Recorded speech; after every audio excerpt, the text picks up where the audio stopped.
বাড়িতে আমরা প্রত্যেকেই বলি আমি কর্তা, আমার কথা চলবে। ভুলে যান এই কথা। বলেন আমার বাড়িতে আমি ঠাকুরের দীক্ষিত, তো আমার কর্তা হচ্ছেন শ্রী শ্রী ঠাকুর অনুকূল চন্দ্র, আমার পরিবারের কর্তা। তিনি আমার পরিবারের প্রধান পুরুষ, আমি তার পরিবারের একজন অংশ মাত্র। তোর মা এই পরিবারের অংশ মাত্র। বাবা, আমার অনেক ভুল হয়, আমি চলায় অনেক ত্রুটি হয়, তোর মারও হতে পারে আমারও হতে পারে, কিন্তু তুই শুধু আমাদের অন্ধের মতন ধরে চলিস না, তোকে চলতে হবে ঠাকুরের মতন হতে হবে। তোর চলাটা ঠাকুর ধরে চলা হবে, তুই ঠাকুরের মতন হওয়ার জন্য চেষ্টা করবি সারা জীবন, আমার মতন না। আমি তো তোকে একটা নির্দিষ্ট অবধি নিয়ে যাব, তারপরে কিন্তু তুই ঠাকুরের মতন হওয়ার জন্য আপ্রাণ হবি। তুই আমাকে ছেড়ে ছাপিয়ে বেরিয়ে যাবি, এটাতেই আমার আনন্দ। এইরকম করে যদি পরিবারের কর্তারি আমি আমার ঘাড় থেকে আমার গুরুর ঘাড়ে সারাই, তাহলে সন্তানগুলোর রক্ষা, নয়তো সন্তানগুলো সবার আগে এলোমেলো হবে। আর একটা কি, পরিবার যখন এরকম করে চলছে ভালো মতন, তাহলে সমাজের প্রতি একটা দায়বদ্ধতা থাকে। কেন দায়বদ্ধতা? কেননা আমরা প্রায়শই গুরু ধরি বা ঠাকুর ধরি বা ভগবান ধরি বা কোনো মন্দিরে যাই বা যেখানে যাই, আমার ছেলেটা যেন পাশ করে যায়, আমার বউয়ের যেন আজকে এই কাজে যাচ্ছে ওই কাজটা যেন হয়ে যায়, আমার মেয়ের বিয়েটা যেন ঠিক মতন হয়ে যায়। আর ফর্দ নিয়ে ভগবানকে দাঁড় করিয়ে দিই, ভগবান ফর্দ ভরো, আমি আজকে অর্ডার দিচ্ছি তোমাকে এটা করে দিতে হবে, আমার ছেলেটা পাশ করে যায়, লেখো। ভগবান লিখে নিলেন, আমার কি কি লাগবে, কেন আমি মালিক, তিনি আমার অনুগামী, তিনি অনুগামী, আমি তো মালিক। আমি তো বলছি তুমি এটা করে দাও, ওইটা করে দাও। অর্ডার কে দেয়? যিনি মালিক তিনি অর্ডার দেবেন, তাই নয় কি? যিনি মালিক তিনি অর্ডার দেন, আর যিনি পরিষেবক তিনি ওই অর্ডার নিয়ে নিয়ে পালন করবেন। তাহলে ঈশ্বরই বলি, ভগবান বলি আর ঠাকুরই বলি, তিনি হচ্ছেন আমার পরিষেবক,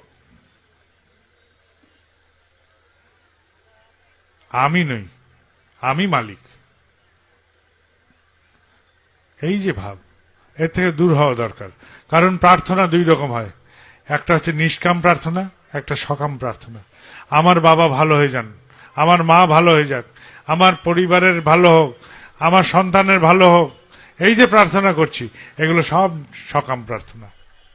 আর আমি যেই বলবো এই ভাইয়ের ভালো হোক, ওই মায়ের ভালো হোক, ওই দাদার ভালো হোক, এই যে বলি, যার সাথে আমার রক্ত সম্পর্ক নেই, অথচ আমি তার জন্য প্রার্থনা জানাই, এই প্রার্থনা তখন পূরণ হয়। সকাম প্রার্থনা, এটাকে বলে নিষ্কাম প্রার্থনা। ঈশ্বর সকাম প্রার্থনা গ্রহণ করেন না, তিনি নিষ্কাম প্রার্থনা গ্রহণ করেন। আর নিষ্কাম প্রার্থনা তখনই মঞ্জুর হয় যদি কর্ম ঠিক মতন ধায়।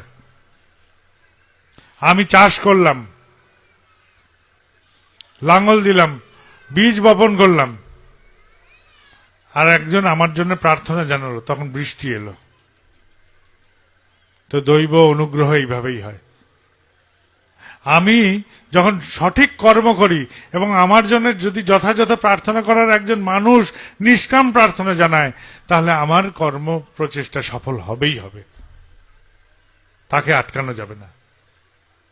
তাহলে আমি আমার জন্য শুধু প্রার্থনা করলে তো পূরণ হচ্ছে না, আমার জন্য প্রার্থনা করার একজন মানুষ দরকার, যিনি এই প্রার্থনাটা জানাতে পারেন, পরিবেশকে জানাতে পারেন যে হ্যাঁ বাবাইদার এই অসুবিধা হয়েছে, এটা করে দাও ঠাকুর, ভগবান ওই মানুষটার এই অসুবিধা হয়েছে, এটা করে দাও।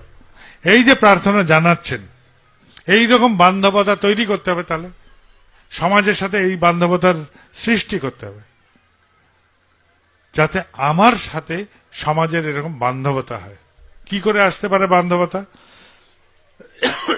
যদি আমার সবচেয়ে প্রিয় জিনিস আমি দিই, সমাজের কাছে আমার সবচেয়ে প্রিয় যা তা যদি দিই, তবে বান্ধবতা চিরস্থায়ী।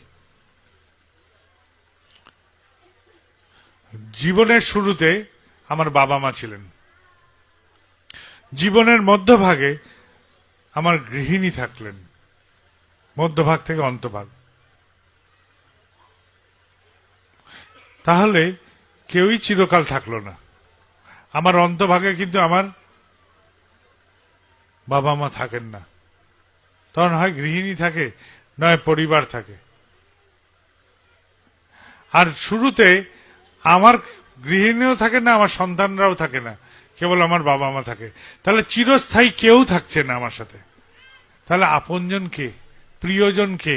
শুরু থেকে শেষ অব্দি একজনই অন্তর জগতে দেখতে যদি পারি, ঈশ্বরকে যখন থেকে ধরি, তিনি আমার প্রথম থেকে শেষ অব্দি একইভাবে নিরবিচ্ছিন্ন ভাবে যুক্ত থাকেন। তিনি আমাকে ছেড়ে যান না, আমি তাকে ছেড়ে দিই। তিনি যদি আমার মনোজগতে বেশি আসেন, আমি ভয় পাই। কথিত আছে, রাবণকে একজন জিজ্ঞেস করছে, হে রাজন, তুমি তো সবার রূপ ধরে সীতাকে মগ্ন করতে চেষ্টা করছো, কই রামের রূপ ধরে যাচ্ছ না তো? রাবণ বলল, পাগল নাকি রে, রামের রূপ ধরে গেলে আমার সীতাকে পরস্ত্রী মনে হবে, অধর্ম করেছি। আমি যদি রামের রূপ নিয়ে নিই, তাহলে রামের মতন ভাবতে শুরু করে দেব, সীতাকে মনে হবে আমার পরস্ত্রী, আমার মনে হবে যে অন্যায় করেছি। তাই আমি রামের রূপ ধরবো না, আমি সব রূপ ধরবো, কিন্তু রামের রূপ ধরবো না। আমাদের অবস্থা সেরকম।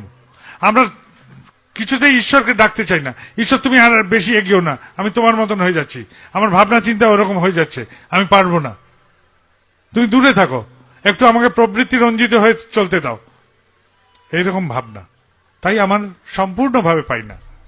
তো বরফের পুতুল যতটা গলবে, ততটা জলকে সে প্রাপ্ত করবে, ততটাই জলকে সে প্রাপ্ত করবে। তো আমিও যতটা নিজেকে গলিয়ে দেব, আমার প্রভুকে ততটাই আমি পাবো।